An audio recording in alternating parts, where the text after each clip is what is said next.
But Yeah. game number 1 is here. We just started it. And spawning in the bottom right-hand corner of the map, King Jijong Station, we have the red Protoss player from Team Property. It is Mekar. And spawning in the top left on King Sejong Station, it's the one and only beast from Europe, from Cascade. It is Demaga. It is definitely a very big beast, and also that decal definitely shows it. But today we will have a best of 7 all-kill clan war between these two teams. And Plenty of games to cover. Yeah, the lineup is looking amazing. I'm really hoping we're going to go to game number 7, that it will be pretty even how this clan war will go on to keep it all exciting. And also, I'm really excited about this new the new interface that I'm using right now. It's a new update of Gaulig that got updated today, and now the name bar in the center top doesn't take as much space as it used to be, and also it is very subtle how the best of 7 or the best of 5 or best of 3 is mentioned right now, right under that map name in the bottom left, right over the minimap. Looks really nice, mate. Yeah, don't know if you can already see it on the stream, but it is looking very slick right now. But what are these players up to? Could be some very... Wait, how early was that pool right there?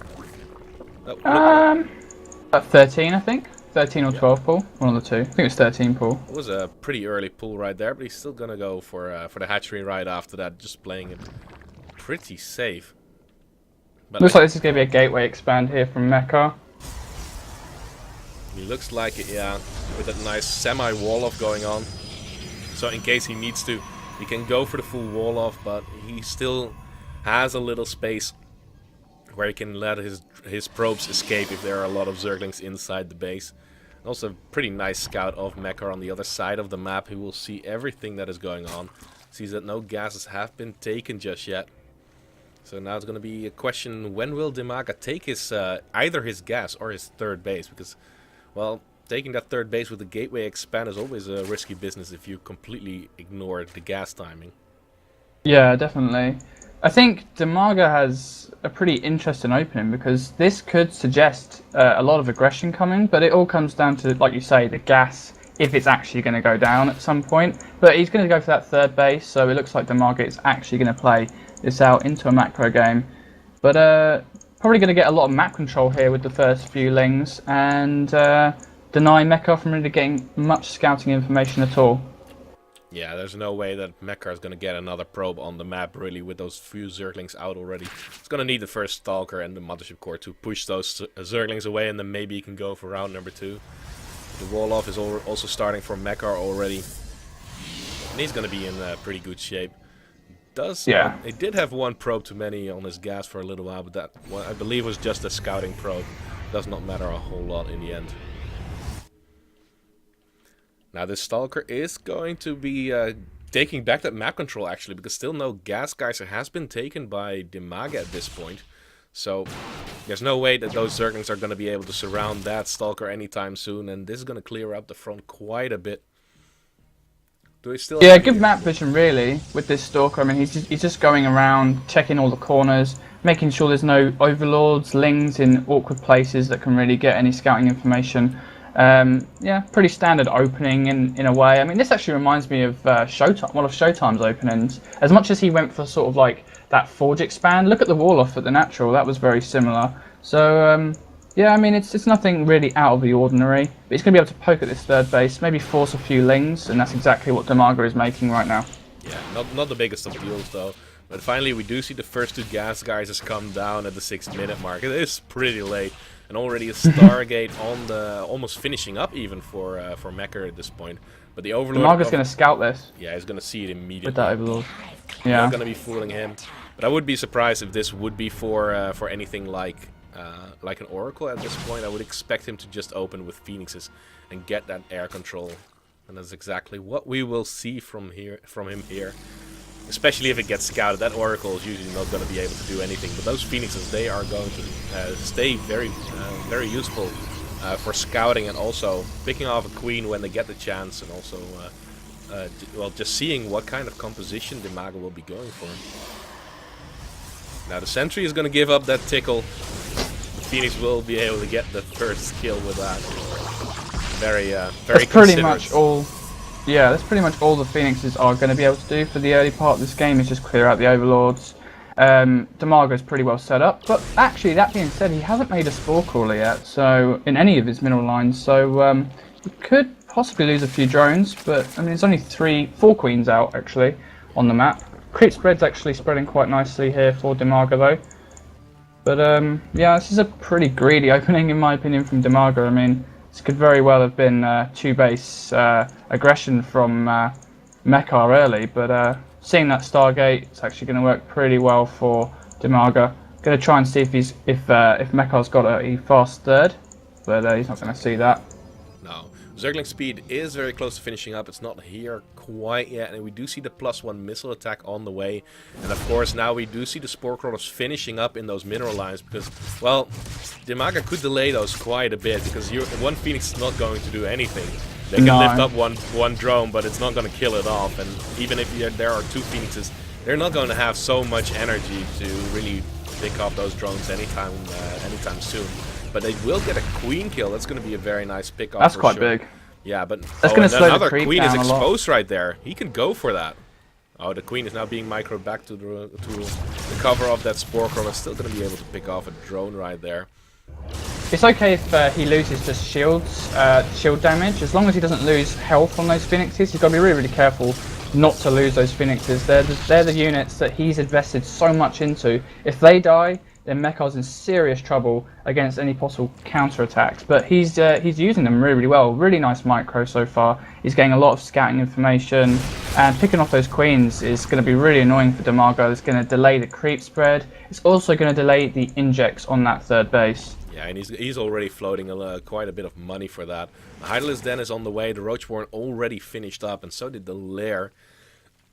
Finally, Roach Speed also does get started. I love where Demago's positioning those Overlords in the main. It's going to stop the Phoenixes from really doing anything. It's just blocking all the vision. And there's also a Spore Crawler and a Queen underneath all that, so it's not as if Mechar's going to be able to do anything in the main base here.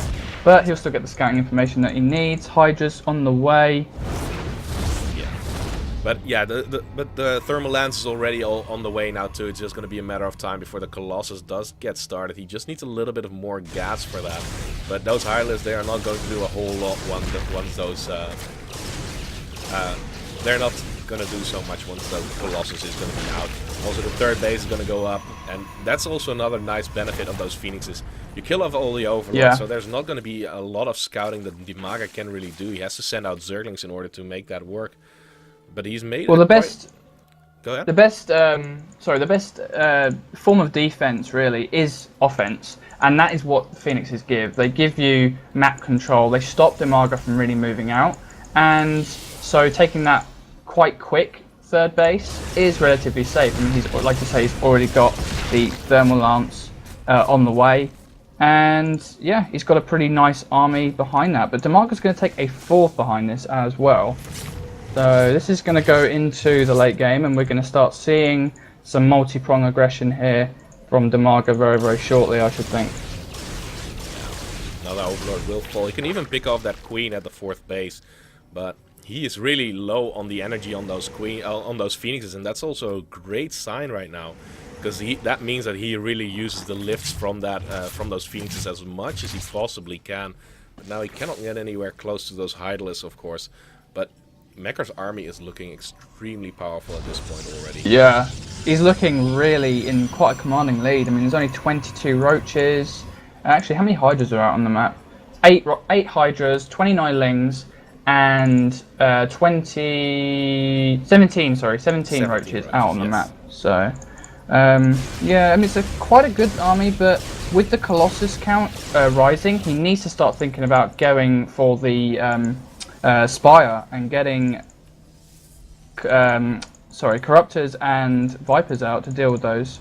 Yes, but this attack from Demago that he's going for, remember, those Stalkers, they do not have Blink just yet, and it's going to make them a little bit more difficult to micro. There's not many sentries with this as well, so the force fields actually aren't really going to help all too much. And they're going to get really, really close to that first Colossus. Oh, he's going for it. Those roaches are not getting the kills on those colossi just yet. And the few sentries that he does have do have a lot of energy by keeping Demaga on his side of the map for so long. And these colossi, they're shredding everything up. Still so many stalkers at the front. Maybe one of the colossi might fall. It's getting very low, but no, the it Phoenix survives. is. And the Phoenix is here to clean up the rest. All the hydras there. Oh, some roaches did make it towards the natural base. 8 probes did already die right now, but looking at the resource lost that cannot look very good. Demaga already losing 6,500 resources against a not even 3,000 of Mechar. Well, I can't help but just think that Demaga would have benefited from just playing a little bit more passive there. I mean, and possibly breaking down the back rocks at the natural might have been a better option.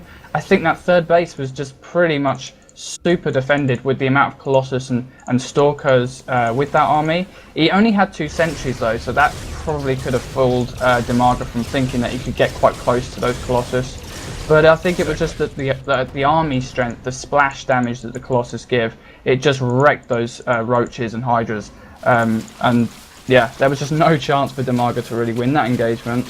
So he's going to have to play quite passively, I should think, and try and wait for the right composition to really engage this Protoss army. Exactly. Look at that 4th base that Mechar is just going to take while he's going to push behind this, push back that creep spread Love a it. little bit. So many Corruptors have been made. 4 on the production tab. There are already 13 out on the map, which means 17 Corruptors. And I don't believe we have a hive just yet. No, we're still on layer attack at this point. There's no infestation pit even started, so they're going to be Corruptors for quite some time.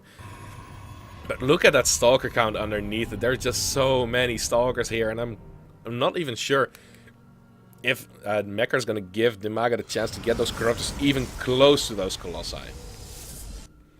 Yeah, the Stalker count is really scary right now. He's going to be able to blink micro versus these roaches all day long. Yeah. And there's really just nothing that Demaga has yet to really combat this army. It's going to have to be a pretty miracle engagement to defeat this at the moment. Mechar is actually playing very, very passively, but I feel like he could probably go for a bit of aggression himself right now. Doesn't want to lose those Colossus though. One of them does get donated. Second one falls very quickly too, and the last one, is he going to go for Stalkers. it? He's going to get it, but still, their ground army is just too strong. As I said before, those Corruptors, they're going to be pretty much useless right now. They're going to deal with those Phoenixes, yes, but what after that? Those Phoenixes, they are not going to be useful in this game at very much longer. And we're talking about 1 Hydralisk and 21 Roaches against 32 Stalkers and an Immortal with the help of a bunch of Zealots too. Mechar's just going to try and pick off this 4th base, and I'm pretty sure he's going to be able to do it. There's really nothing that Demaga has really to combat this. It's like I say, it's going to have to be a miracle engage. There's no real concave he can create in this position. It's more of a choke point than anything. Yeah, and it's just really not looking good. But look how quickly that Hydralisk count did grow behind that. He produced a lot of them, and they do output a lot of DPS. But if those Zealots get on top of those Hydralisks, it's so incredibly painful. Still, there are quite a few left, and now with these Corruptors dying one by one, Colossus might be viable again. But there's just so much Protoss right here. The supplies are pretty much dead even at this point. And Demaga on the retreat, but that is not going to happen. Mechar is in full pursuit right now. There's not a whole lot of army left here for Demaga anymore. It looks like Mechar is going to push for the win. Oh, a 20-something Hydralisk did just push. Did just pop from those cocoons. This is just too much Protoss right here. 11 gateways. He's just going to be able to remax so quick with that. That's amazing. Well played from Mechar. There's a GG indeed, and Mechar takes game number 1, knocking out Demaga.